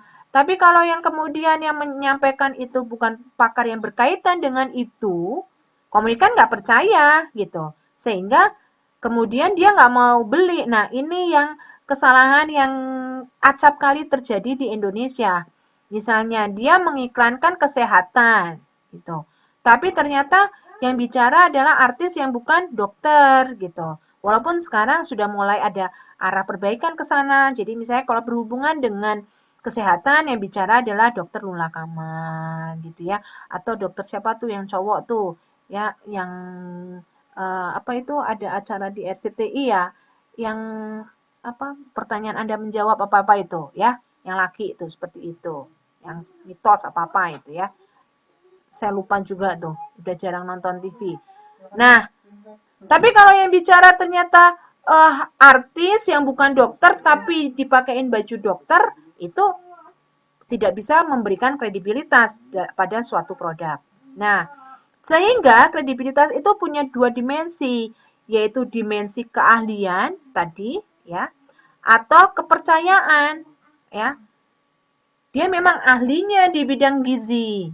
Dia pakarnya ya di bidang pertanian. Sehingga ada dimensi kalau yang bicara sudah pakar, orang akhirnya menjadi percaya gitu ya. Seperti itu. Nah, sehingga kredibilitas ini adalah orang yang dipercaya karena jujur, punya integritas dan reputasi, ya, gitu. Kredibilitas ini ada 3, ya, kredibilitas ini ada 3. Ada integral credibility, ada derived credibility, dan terminal credibility. Ya, ini sih mohon maaf kok integral sih, saya salah ngetik nih, inisial, ya Allah. Inisial credibility ya. Nah, inisial credibility itu adalah dipersepsi komunikan sebelum kegiatan komunikasi. Ya, sebelum kegiatan komunikasi. Nah, ini menunjukkan atribut yang asosiatif. berkaitan dengan gelar seseorang. Oh, yang bicara dokter, ada gelarnya dokter gitu. Kok bicara kesehatan tapi nggak ada gelarnya dokter? Nah, dia tidak kredibel. Dalam hal ini tidak kredibel dalam initial credibility. Kemudian derive credibility. Derive credibility itu adalah kredibilitas yang dipersepsi komunikan ketika kegiatan komunikasi berlangsung gitu. Jadi, ketika berkomunikasi, komunikator tidak hanya menyampaikan siapa dirinya, tetapi totalitas, ya. Misalnya, ketika kegiatan komunikasi berlangsung, misalnya, ketika kita berbicara dengan manajer, pasti tampilannya rapi, kemudian harum, sepatunya kinclong gitu ya. Tapi ternyata kita bicara dengan manajer ya, tapi bajunya lusuh, rambutnya acak-acakan. Nah, orang sudah nggak percaya tuh. Nah, dalam hal ini itu adalah derive credibility. Nah, ada juga namanya terminal credibility gitu. Terminal credibility itu adalah penilaian komunikasi hasil dari membandingkan inisial tadi sebelum dengan derive sehingga membentuk reputasi. Tadi sebelum kita membayangkan oh manajer itu pasti tampilannya wah keren nih gitu ya. Terus selama ketika sudah terjadi oh iya memang benar nih bicaranya meyakinkan, tampilannya juga meyakinkan sehingga terbentuk reputasi oh iya kalau manajer itu seperti ini nih gitu ya. Nah, ya, tidak hanya penampilan ya tetapi juga isi yang disampaikan ya. Seperti itu, ya. Siapa dirinya termasuk di dalam misalnya begini, mohon maaf ya. Ada beberapa misalnya pengajar nih gitu kan, pengajar tapi kok ternyata omongannya hal-hal yang bersifat jorok gitu ya. Jorok, porno dan lain sebagainya. Kita wah, pengajar nih pasti ngomongnya sesuatu hal yang edukasi ilmiah. Tapi kok ngomongnya kok kayak mohon maaf nih kayak orang yang di pinggir jalanan gitu, yang kasar, bentak-bentak gitu ya. Tidak hanya penampilan ya, tapi juga cara berkomunikasi. Wah, pengajar kok ngomongannya jorok, bentak-bentak. Udah gitu penampilan hanya salah satu faktor ya, hanya salah faktor. Udah gitu ke kampus pakai sandal jepit gitu. Nah, ini udah langsung, wah kalau kayak gitu berarti yang namanya pengajar itu ternyata enggak semuanya ya. Nah, itu berhubungan dengan reputasi ya. Itu yang berkaitan dengan terminal credibility. Nah, strategi berikutnya adalah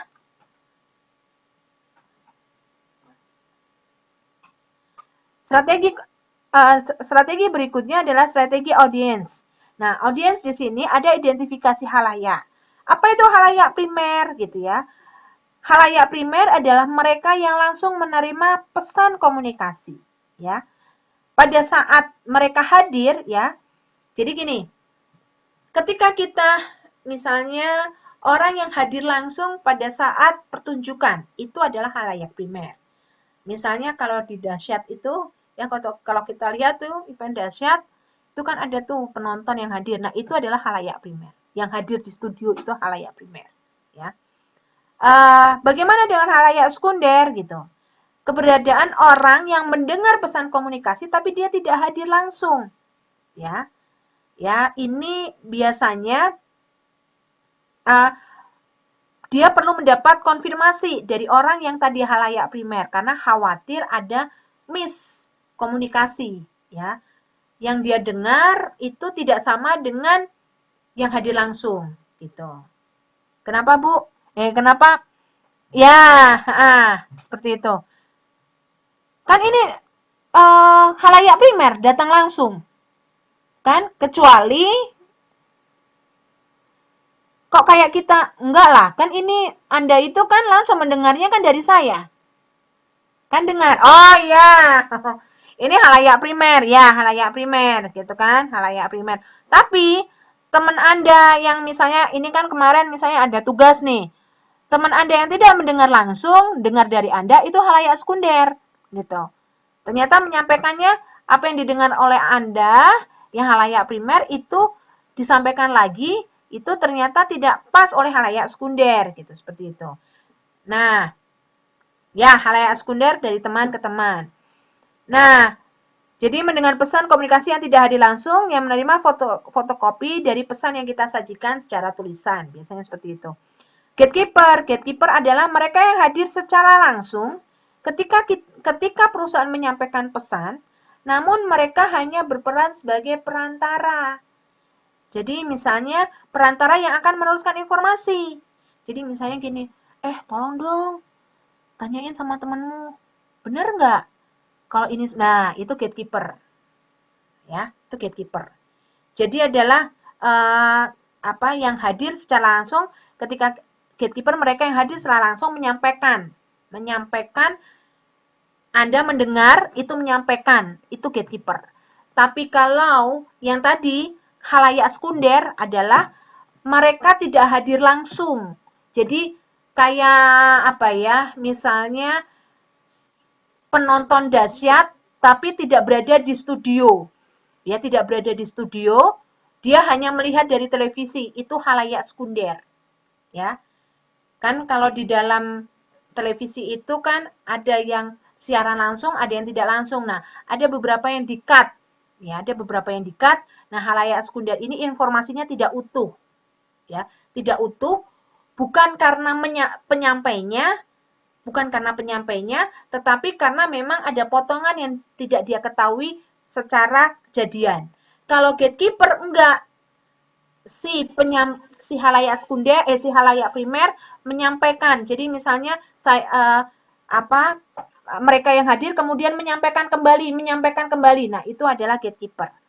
Nah, bagaimana dengan pengambil keputusan? Yaitu dia berwenang mengambil keputusan. Pesan komunikasi yang kita sampaikan lebih diarahkan kepada pengambil keputusan, gitu, ya. Jadi, di dalam hal ini, misalnya begini, contoh, ya, saya contohkan. Kenapa produk-produk untuk anak-anak itu melibatkan orang tua? Ada yang bisa jawab? Kenapa produk dengan target konsumen anak-anak melibatkan orang tua? Tidak pernah tuh ketika kita menjual produk anak-anak, gitu ya, menjual produk anak-anak, yang ada cuma anak-anak aja. Pasti ada orang tuanya, minimal ibunya atau ayahnya. Kenapa? Ini bisa jawab nggak?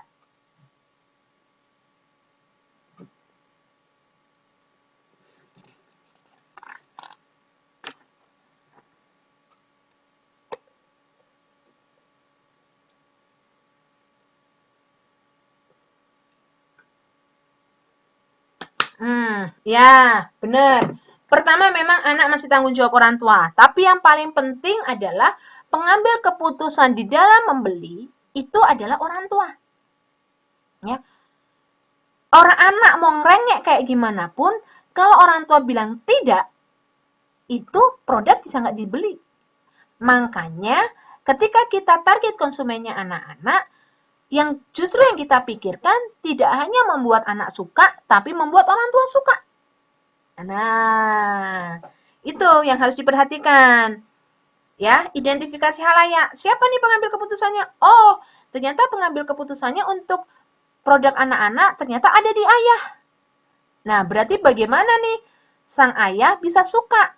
Nah, kalau misalnya ibu, berarti bagaimana nih si ibu bisa suka? Karena kan anak itu kan tergantung orang tua, ya. Karena yang punya uang kan di orang tua. Oke. Masuk kepada latar belakang pengetahuan halayak. Nah, tuh ada yang masih menjelaskan?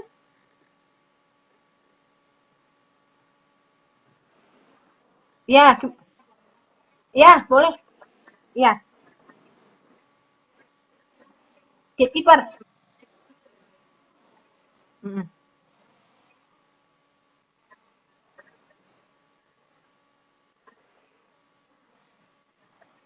Ah, ah, ah, ah.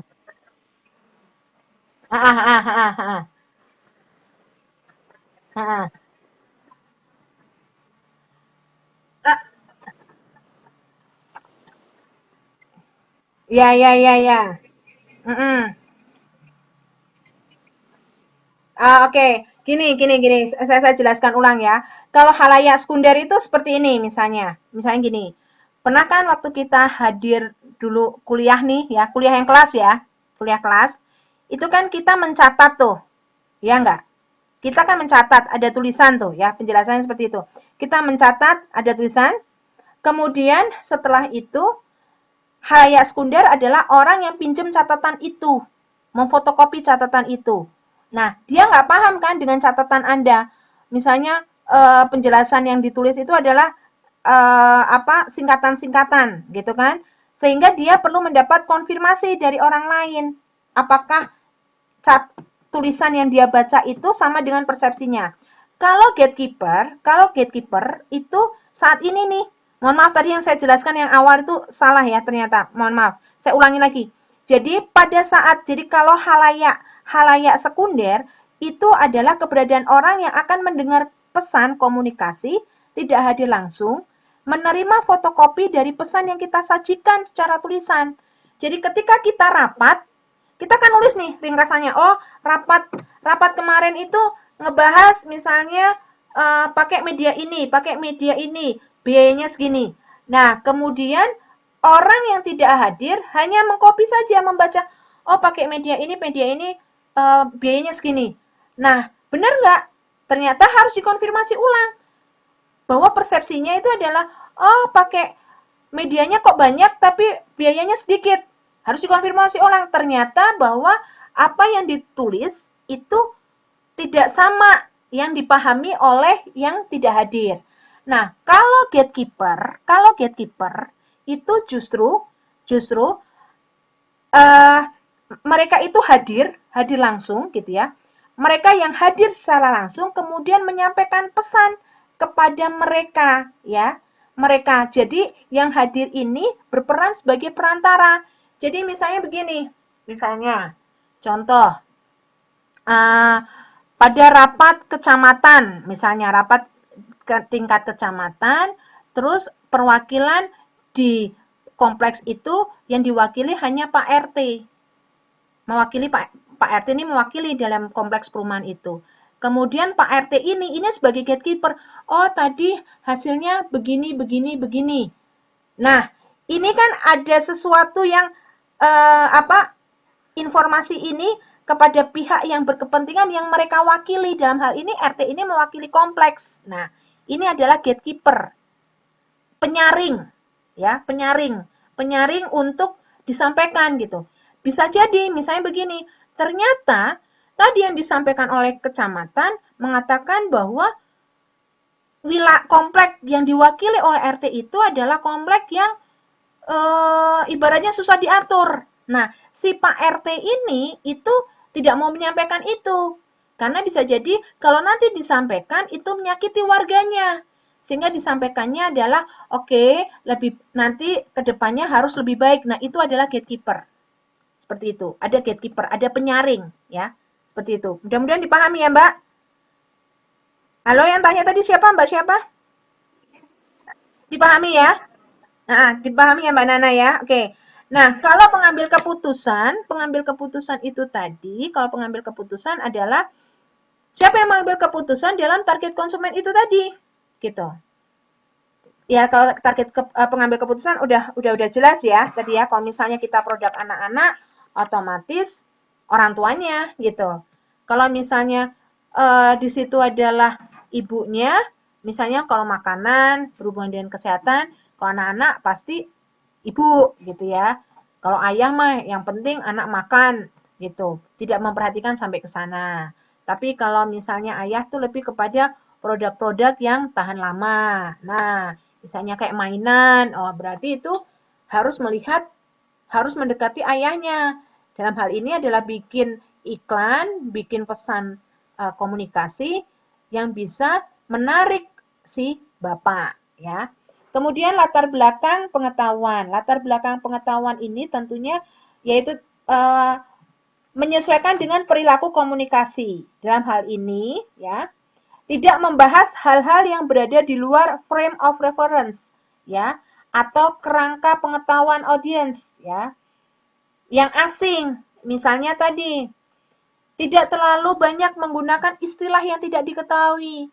Ketika kita mau promo tadi, misalnya promo pesan komunikasi dalam hal KB, ya, kita nggak usah pakai istilah-istilah ilmiah, apalagi di pedalaman gitu ya, di masyarakat bawah yang mereka tidak pahami. Misalnya istilah referensi. Istilah referensi itu apa gitu. Itu nggak paham.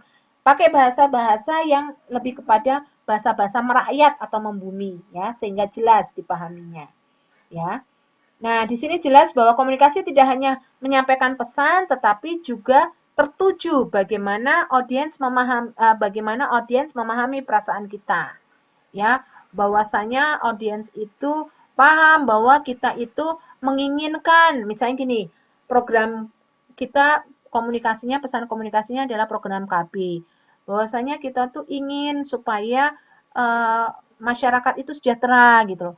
Jadi kita tidak hanya, apalagi misalnya dalam pesan komunikasi KB itu disicipi iklan alat kontrasepsi gitu ya, alat kontrasepsi IUD, kemudian pil atau kondom dan lain sebagainya.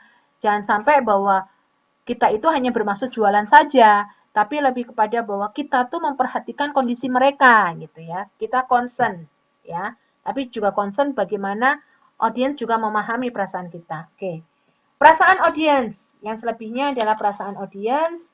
Di sini strategi audiens, seberapa tertarik audiens pada pesan komunikasi gitu. Ya, kalau kita mau komunikasi pesan komunikasi KB, ya bikin audiens tertarik gitu. Jangan cuman kadangkala misalnya gini, paling juga dia ngelakuin program itu juga paling untuk jualan alat kontrasepsi. Nah, audiens sudah nggak tertarik gitu loh. Paling juga nanti aku suruh bayar, suruh keluar untuk beli alat kontrasepsi. Nah, itu membuat orang tidak tertarik, kan? Karena maksud kita hanya jualan, gitu. Tidak memahami sehingga audiens tidak memahami perasaan kita tadi. Terus yang kedua adalah pesan yang kita sampaikan mendapat prioritas tinggi. Ya, bahwa itu penting tuh, bahwa kalau program KB itu nanti hidup aku akan sejahtera karena dengan anak yang membatasi anakku bisa sekolah tinggi, kemudian kondisi perekonomian meningkat, jadi orang tertarik ke sana ya, sehingga mendapat prioritas, sehingga mohon maaf mungkin orang-orang yang tadinya misalnya tidak bekerja menjadi rela untuk libur bekerja gitu, tidak ke sawah ya, bisa dinalar ya. Itu untuk mendengarkan itu gitu, penjelasan itu gitu. Nah, kemudian seberapa jauh pesan itu mempengaruhi tujuan mereka? Ya, misalnya begini, aku tuh memang pengen membatasi, tapi gimana nih? Susah gitu. Nah, kita bisa arahkan bagaimana membatasi jumlah anak gitu ya dengan kegiatan-kegiatan lain, misalnya kegiatan-kegiatan yang produktif. Ibu-ibu yang misalnya hanya di rumah bisa bergabung dengan kegiatan-kegiatan PKK. Ya, bisa misalnya bahwa kalau KB takut gemuk karena ada beberapa perempuan yang tidak cocok dengan hormon ya. Suntik itu kan hormon ya, memasukkan hormon kan jadi gemuk yang nggak cocok kan. Seperti itu. Atau misalnya biasanya itu mereka misalnya karena anak banyak karena tidak punya kegiatan yang produktif sehingga sering di rumah. Dengan kegiatan yang produktif, ikut kegiatan PKK di kelurahan, kecamatan dan lain sebagainya.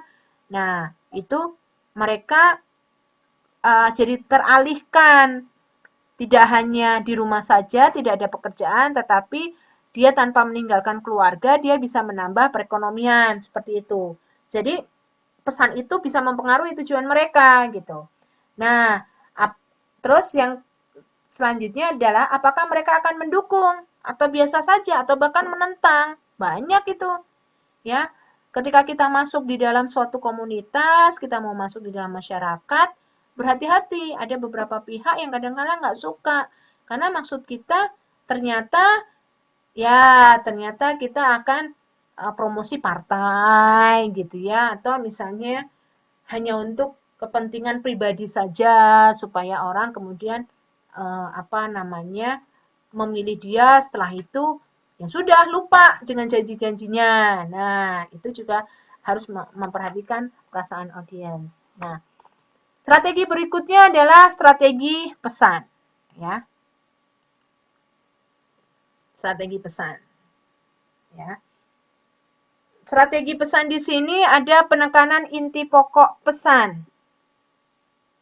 Tadi ada yang sedang mau menulis menambahkan? Nah, kalau inti pokok pesan ini berkaitan dengan kemampuan audiens mengingat pesan komunikasi. Kenapa? Coba teman-teman perhatikan deh. Mulai dari bangun tidur sampai mau tidur, itu sebetulnya kita dijejali banyak iklan bukan? Ya enggak? Apalagi kalau kita misalnya mulai dari bangun tidur buka handphone, nonton televisi, berjalan, itu kan pesan komunikasi banyak banget tuh. Ya enggak? Nah, sehingga kita harus memproses bahwa ketika kita nggak perhatian pun, kita tahu itu loh inti pesannya. Contohnya apa? Bisa kasih contoh nggak produk apa? Ada yang bisa kasih contoh?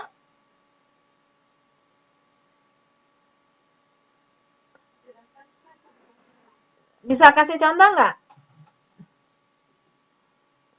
Kayak, misalnya gini, kan kita nih bangun tidur, buka handphone, kemudian nonton TV, itu kan banyak iklan nggak yang kita lihat? Ya nggak? Mulai dari bangun tidur. Bukan. Iklan itu adalah promosi dari produk, iklan-iklan produk. Iklan-iklan produk. Jadi ketika bangun tidur, kita lihat handphone nih, kemudian kita buka FB, kita buka kita searching. Itu kan banyak iklan tuh.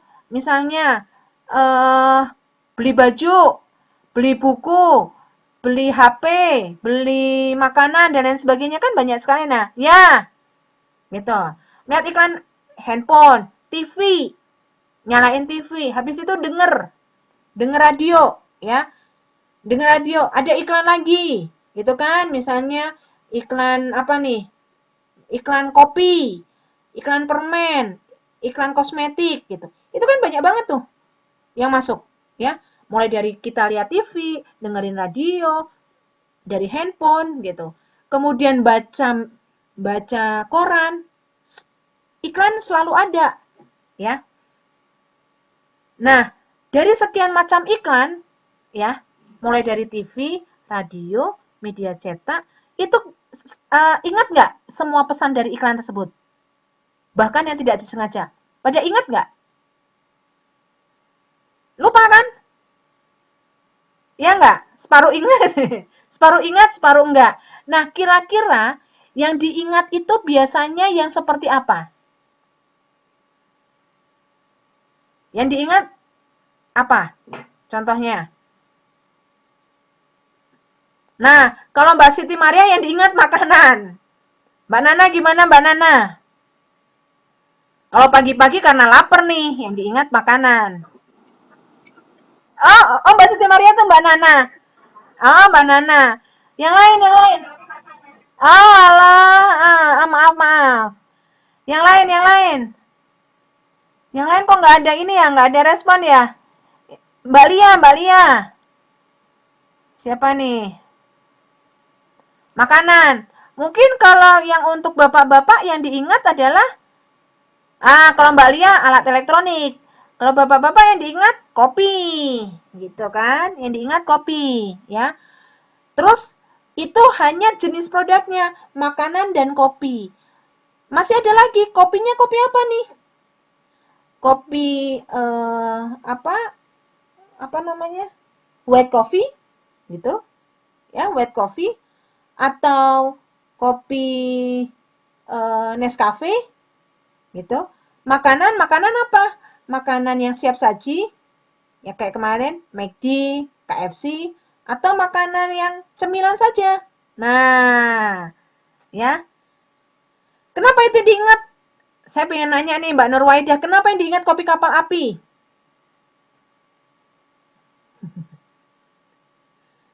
Kalau Mbak Nana yang jelas pagi hari mikirnya sarapan.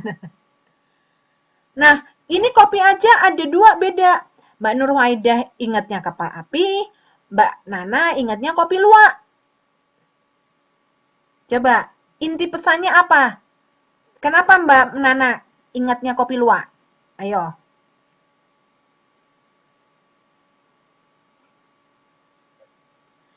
Karena lebih seger. Gitu. Kenapa Mbak Nurwaidah ingatnya kapal api? Karena aroma. Ya.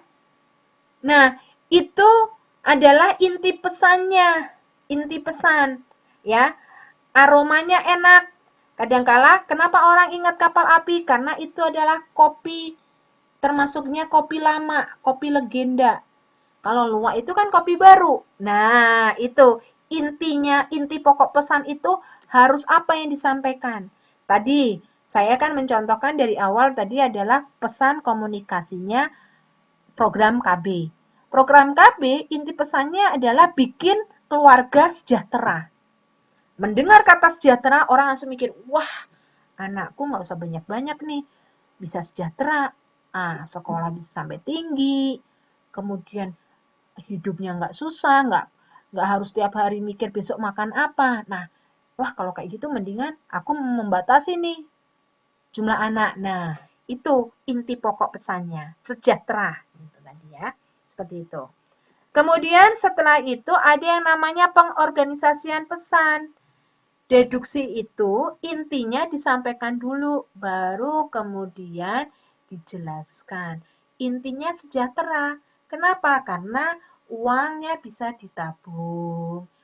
Yang harusnya bisa buat beli susu, anak sakit, ke dokter, kalau jumlahnya anak banyak, bisa ditabung. Itu deduksi. Kalau induksi, kebalikan. Kalau anak kita sakit, butuh uang lebih banyak sehingga nggak bisa nabung, akhirnya tidak sejahtera. Nah, hidup serba kekurangan, kesulitan. Nah, itu adalah induksi. Kronologis. Kalau kronologis itu adalah berdasarkan urutan waktu terjadinya peristiwa. Jadi misalnya dengan jumlah anak yang terbatas, sehingga pertama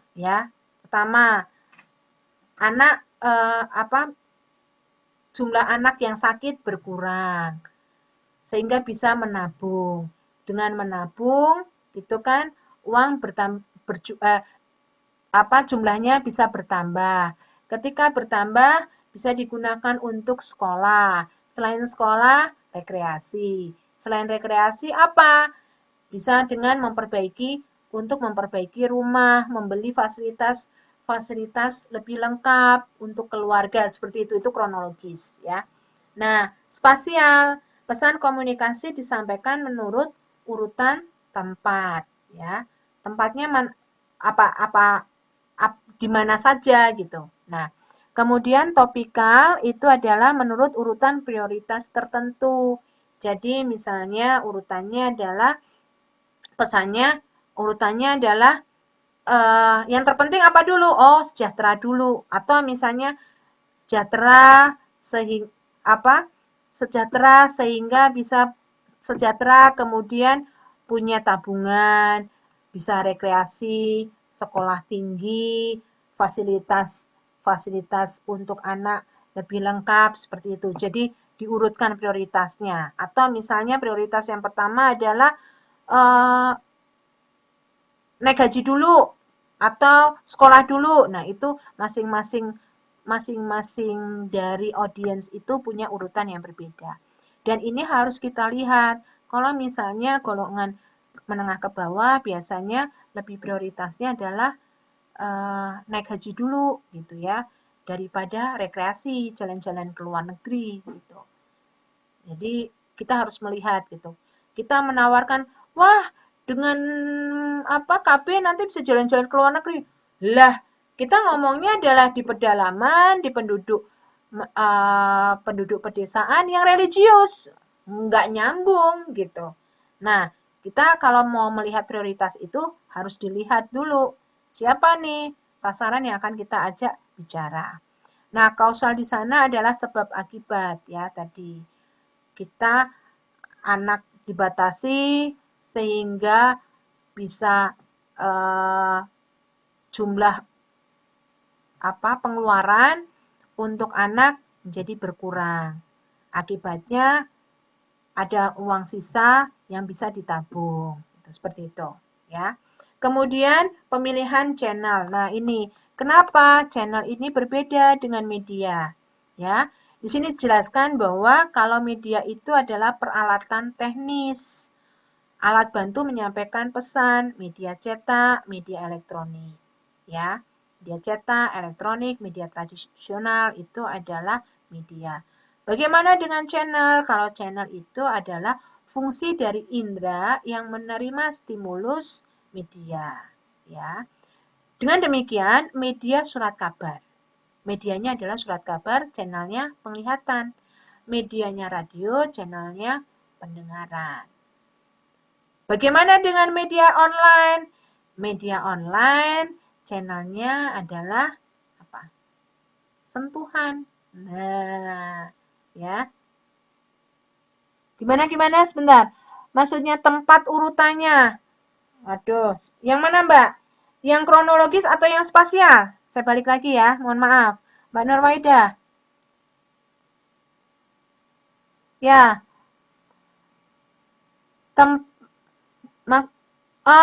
Ya. Ya, Mbak Nana. Tempat urutan, apakah menurut tempat kita di desa atau di kota atau yang bagaimana? Yang mana, Mbak? Yang kronologis, spasial, topikal, atau kausal? Oh, yang spasial. Oke.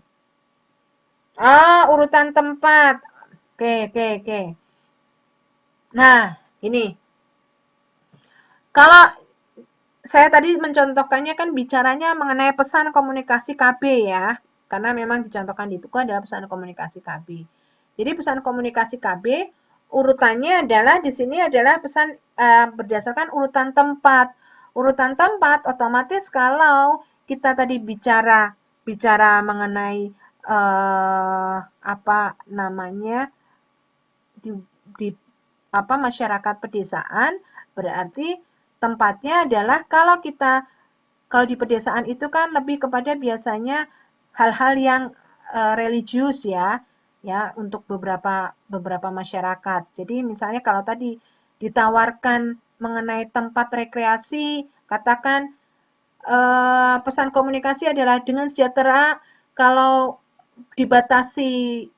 membatasi anak itu nanti bisa jalan-jalan ke Bali. Itu nggak cocok untuk mereka yang berada di pedesaan. Tapi kalau yang pertama adalah dengan membatasi anak itu naik haji gitu. Yang kedua, sekolah hingga kuliah. Nah, itu itu prioritas ya. Sebentar. Menurut urutan prioritas. Itu urutan. Kalau urutan tempat yang sebentar. Urutan tempat itu lebih kepada tadi sebentar. Kalau urutan tempat itu lebih kepada prioritas mulai dari desa dulu, kemudian sampai kemudian keluar. Ya. Jadi urutannya lebih kepada dari dalam dulu, ya, dari lingkungan sekitar dulu sampai kemudian keluar. Seperti itu, ya. Kalau tadi adalah lebih urutan prioritas apa yang dilakukan, ya. Dari yang penting menjadi kurang penting, ya. Kalau yang tadi saya contohkan, naik haji dulu sampai kemudian rekreasi itu menjadi dari yang penting menjadi tidak penting. Tapi kalau tempat itu lebih kepada urutannya itu adalah urutan mulai dari internal dulu sampai ke eksternal. Jadi misalnya lebih kepada membatasi itu tempatnya gimana ya? Saya juga agak sebentar. Membatasi jumlah anak itu membatasi jumlah anak awalnya di lingkungan keluarga dulu. Terus kemudian setelah itu keluar, kita bicara lingkungan internal ke orang tua, baru kemudian kita bicara kepada anak kita. Ternyata anak kita ini sudah punya keluarga gitu, ya. Setelah itu baru kita bicara ke tetangga. Itu urutan tempat. Ya, bukan dari desa ke kota, bukan dari desa ke kota. Bukan ke sana, tapi lebih ke urutan tempat. Jadi misalnya ketika kita melakukan proses komunikasi, membujuk satu keluarga, kita tentunya mengacu pada orang tua itu dulu, ya. Ternyata orang tua itu yang jumlah anaknya banyak 5, ternyata dia punya anak yang sudah menikah dan punya anak. Nah, itu kita tujukan pada keluarga inti dulu. Orang tua ini dulu. Nah, nanti setelah itu kita menujunya kepada anak dari orang tua itu yang sudah menikah. Juga diberikan pesan supaya membatasi anak. Nah, seperti itu. Nanti setelah itu kemudian keluar, yaitu ke siapa? Ke saudara dari orang tua tersebut. Itu yang namanya tempat. Ya, ya benar Mbak Maria. Ya, seperti itu. Jadi kita harus membuktikan dulu. Ya, bukan persoalan tempat itu desa ke kota, enggak. Tapi ketika kita bicara persoalan tempat, itu adalah lebih bicara ke sana. Ke internal dulu. Jadi gimana kita mau bicara sama saudara kita kalau kita sendiri tidak bisa memberikan bukti gitu. Nah, itu adalah urutan tempat. Nah, kemudian tadi channel sudah, kemudian budaya. Nah, kita juga harus melihat bahwasanya ternyata di dalam budaya ini juga menjadi strategi, di dalam strategi komunikasi. Nah, strategi komunikasi budaya ini ada kredibilitas, itikat baik, ya, itikat baik, goodwill credibility, itikat baik dalam menjalin hubungan sosial dengan pihak terkait, atau kredibilitas berdasarkan keahlian. Itikat baik orang itu dalam menyampaikan pesan komunikasi apa gitu. Apakah hanya ya tadi misalnya BKKBN, apakah memang itikat baiknya adalah untuk membatasi jumlah penduduk ya yang makin meningkat. Kita lihat nih sebetulnya Indonesia itu kan jumlah penduduknya sekarang juga luar biasa ya, meningkat ya sejak tidak program 2 anak cukup berhenti kan jumlah penduduknya meningkat tajam. Apakah itu ada goodwill credibility atau sekedar karena dia ada yang ada sponsor supaya menjual produk tadi, produk alat kontrasepsi sehingga BKKBN kemudian dibiayai, ya. Apakah itu? Nah, itu adalah bagian dari kredibilitas, ya. Nah, ini kalau ekspert kredibilitas adalah keahlian. Nah, ini tentunya dalam konteks budaya, ya, konteks budaya. Konteks budaya ini kita juga harus memperhatikan salah satunya adalah isyarat verbal dan nonverbal. Ada yang bisa kasih contoh bedanya sini dengan di Indonesia? Ada yang bisa kasih contoh? Dan ini sifatnya semua strategi ini ada jangka panjang dan jangka pendek. Ada yang bisa kasih contoh dalam konteks budaya? Yang sudah tinggal lama nih di Taiwan, ada perbedaan di mana kalau kita menjual? Coba, saya juga sama-sama belajar nih, karena saya juga masih baru di sini, jadi kurang begitu paham kalau dalam konteks budaya. Sehingga bisa jelas harga. Ya, harga di sini lebih tinggi. Ya, kemarin saya jelaskan. Di sini harga untuk jasa lebih mahal daripada di Indonesia, ya kan? Gitu. Misalnya kemarin tuh saya contohkan ganti ban gitu ya. Kalau di sini kayaknya orang lebih baik ganti ban aja daripada ditambal, gitu kan? Karena ya harganya nggak beda jauh gitu. Dan nyari tambal ban juga nggak mudah, nggak seperti di Indonesia. Kalau orang Jawa bilang tank telecek gitu ya. Nah, Kemasan produk di Taiwan, ya lebih menarik. Nah itu Mbak Lia, yang membuat harga tadi itu lebih mahal. Nah, kenapa? Kemasan itu bagian dari konsep desain, dan desain itu bagian dari jasa. Ya, jadi misalnya kita beli bannya itu sebetulnya nggak terlalu mahal, tapi jasa masangnya lebih mahal. Sehingga kalau kita mau ngirit ya pasang sendiri. Tapi kalau di Indonesia ketika kita beli ketika kita beli ban ban sepeda, ban motor gitu ya kita minta sekalian pasangin. Kadang-kala jasanya tidak dihitung gitu. Kadang-kala kita nanya berapa Pak? Sudah Mbak, itu udah termasuk, udah sama aja gitu ya. Seperti itu. Nah, kemasan itu karena ada kenapa lebih menarik dan kenapa menjadikan mahal? Karena di dalam kemasan itu ada desainnya. Itu kan jasa, gambar itu kan nggak gampang gitu ya. Nah, ya, ngopi di warung dan Starbucks beda ya. Harga kopi di warung 5.000, di Starbucks bisa jadi 60.000. Seperti itu ya.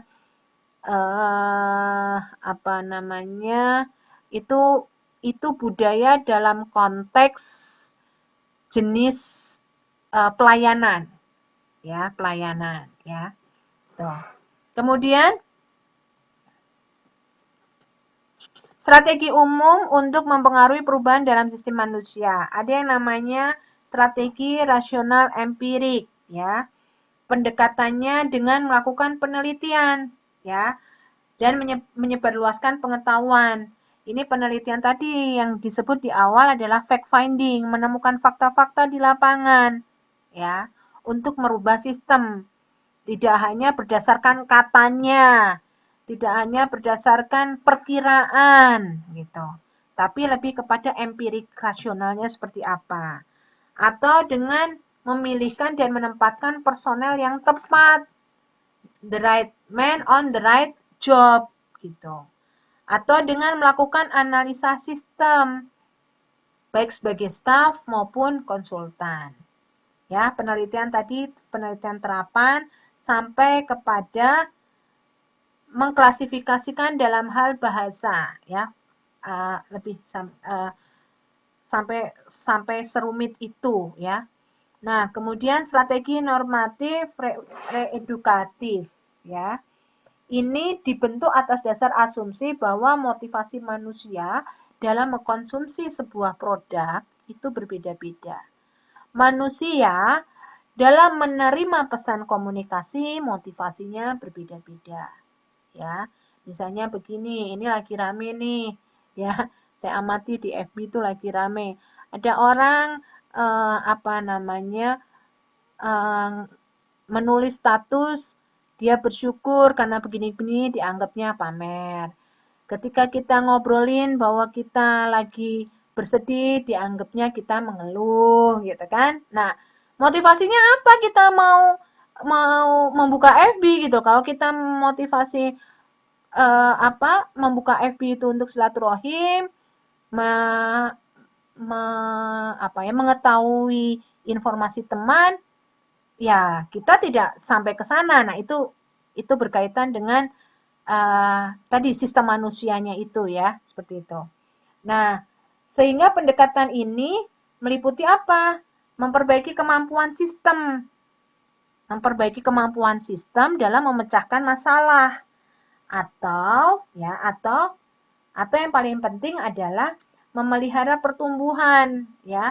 Pertumbuhan yang ada di dalam sistem komunikasi ini dipelihara, dijaga. Atau dengan strategi memaksa gitu. Memaksa ini yang kemarin adalah strategi anti kekerasan dengan gerakan Swadesi di India. Atau menggunakan lembaga politik, memaksa memaksa untuk mengakui ya pesan komunikasinya, memaksa mengetahui. Nah, ini nih akhirnya kita bicara yang tadinya pesan komunikasi dalam hal ini adalah pesan komunikasi produk, menjadi ada pemaksaan. Contohnya kemarin adalah di mega marketing kan. Kemarin saya jelaskan di mata kuliah komunikasi pemasaran, ada mega marketing, pentingnya power, kekuasaan di sana, ya. Sehingga nanti menghasilkan konsep MPR, marketing public relations, gitu. Nanti sebetulnya di dalam komunikasi itu menariknya ya, ketika kita belajar satu mata kuliah, nanti akan nyambung dengan mata kuliah lain. Ketika kita bicara komunikasi pemasaran, akan nyambung dengan mata kuliah pemasaran, akan nyambung dengan mata kuliah MPR, akan nyambung juga dengan mata kuliah periklanan, akan nyambung juga dengan mata kuliah ini gitu ya. Jadi kalau kita belajar di dalam komunikasi itu menariknya ya, kalau buat saya menariknya itu sebetulnya kita mendalami satu ilmu ya, satu mata kuliah itu bisa bercabang sampai kemana-mana, bersinergi ya, bersinergi. Jadi tidak bisa dipisahkan sebetulnya di dalam komunikasi ya.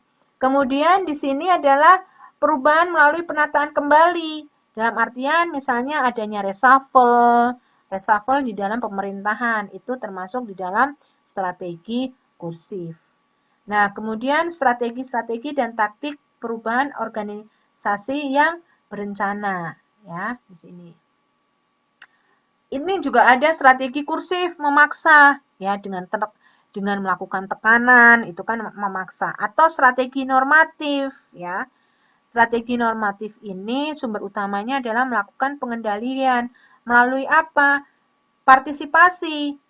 Jadi, si khalayak ini diminta untuk ikut berpartisipasi, ya. Sehingga proses pembuatan keputusan itu tidak tiba-tiba dilakukan karena ada partisipasi dari khalayak atau dengan melakukan pendidikan atau latihan gitu. Ya, bagi khalayak ya. Atau kemudian strategi berikutnya adalah strategi berdasarkan manfaat ya. Manfaat dengan penempatan gitu ya. Penempatan meliputi dua bentuk keadaan ya. Menjamin anggota kelompok itu terpengaruh gitu. Atau melalui kondisi yang kedua, menempatkan orang-orang yang tepat dalam posisi strategis ya. Pertama adalah menjamin anggota kelompok itu terpengaruh dengan orang terpengaruh dengan pesan komunikasi, atau udah deh aku pasang orang-orang yang dirasa oleh perusahaan itu tepat ya dalam posisi strategis seperti itu. Atau strategi empiris. Strategi empiris ini menerima perubahan dengan bukti yang kuat. Oh, ini harus dirubah nih. Karena buktinya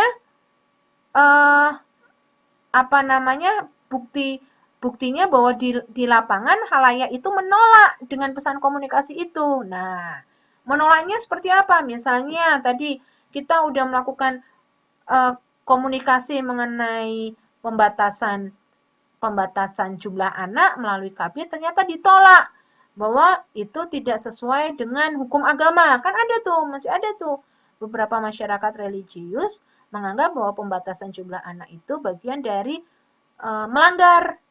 melanggar hukum agama gitu. Nah, berarti harus diubah berdasarkan bukti-bukti di lapangan. Kita tidak bicara membatasi, tapi kita bicaranya akhirnya diubah, bukan membatasi, tapi mengatur jarak kelahiran. Ya, masih ada tuh. Kalau ada tuh hukum adat, hukum agama juga banyak anak, banyak rezeki, ya, seperti itu. Nah, kita tidak bicara membatasi jumlah anak, tapi kita bicaranya adalah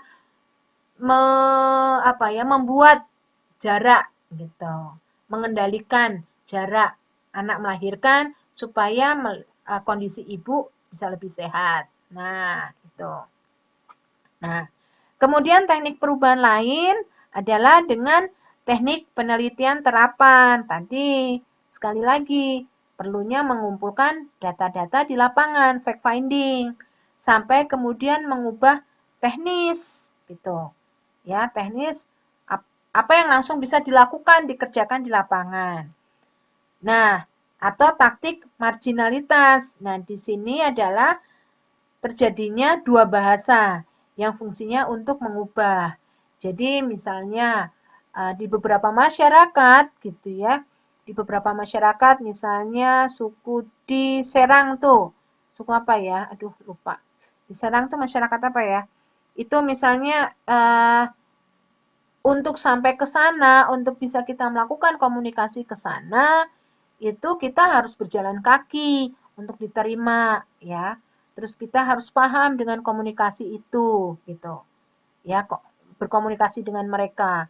Atau di beberapa suku di kita, Baduy, ya, Baduy. Untuk kita bisa bicara dengan masyarakat Baduy, itu kita nggak bisa tiba-tiba datang ke sana mengendarai mobil, nggak bisa. Mereka langsung menolak. Kita harus jalan kaki itu, ya. Saya pernah melakukan penelitian itu jalan kaki sekitar 10 kilo, ya. Lumayan itu, tapi karena jalan kakinya bareng, terus kemudian kondisinya suasana udaranya masih segar, ya enak-enak saja. Karena kalau kita misalnya kita ini tahu-tahu datang ke sana tidak memahami itu, ya kita langsung dia menolak proses perubahan itu. Oke. Nah, mungkin sampai ke sana ya. Sampai ke sana.